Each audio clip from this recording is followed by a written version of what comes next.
नमस्कार दोस्तों, स्वागत है आपका हमारे चैनल पर।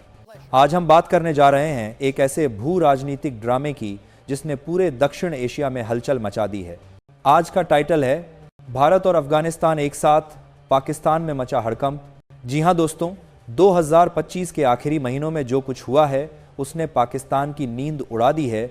भारत और तालिबान शासित अफगानिस्तान के बीच बढ़ती नज़दीकियां अब सिर्फ कूटनीति नहीं रहीं बल्कि पाकिस्तान के लिए सीधा सामरिक खतरा बन चुकी हैं। चलिए पूरी कहानी को एक एक परत खोलकर समझते हैं। बैकग्राउंड क्या है? साल 2021 में जब तालिबान ने अफगानिस्तान की सत्ता संभाली तब भारत ने बहुत संतुलित और सतर्क नीति अपनाई। कोई जल्दबाजी नहीं, कोई सीधी मान्यता नहीं, सिर्फ मानवीय मदद और डिप्लोमेटिक निगरानी।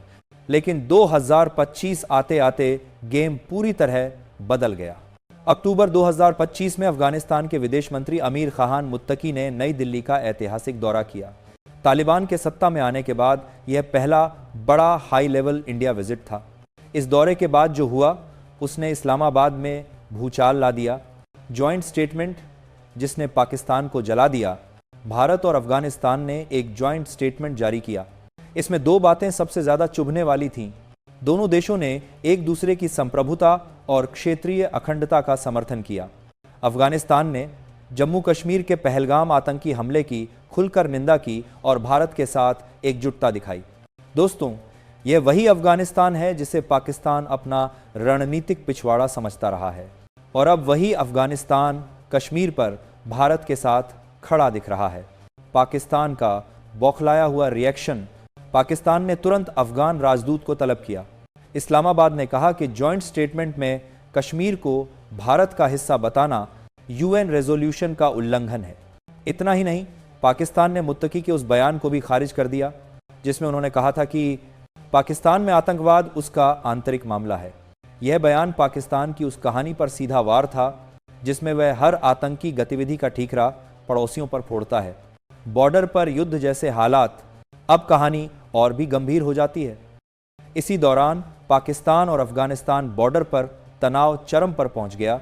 पाकिस्तान ने अफगानिस्तान में टीटीपी तहरीके तालिबान पाकिस्तान के ठिकानों पर एयर स्ट्राइक की। अफगानिस्तान ने इसे अपनी संप्रभुता पर हमला बताया और जवाबी कार्रवाई शुरू कर दी। दोनों तरफ से गोलीबारी, हवाई हमले और सैकड़ों मौतें। पाकिस्तान ने आरोप लगाया कि भारत और अफगानिस्तान मिलकर टीटीपी को सपोर्ट कर रहे हैं। वहीं अफगानिस्तान ने साफ कहा यह पाकिस्तान की अपनी असफल नीतियों का नतीजा है। दिसंबर में हालात और बिगड़े। दिसंबर आते आते पाकिस्तान ने अफगानिस्तान के साथ ट्रेड और बॉर्डर पूरी तरह बंद कर दिए। दोस्तों, अफगानिस्तान एक लैंडलॉक्ड देश है। उसकी इकोनॉमी आज भी बड़े पैमाने पर पाकिस्तान के ट्रांजिट रूट्स पर निर्भर है। पाकिस्तान का यह कदम आम अफगान नागरिकों पर सीधा हमला साबित हुआ। भारत की एंट्री पाकिस्तान को करारा झटका।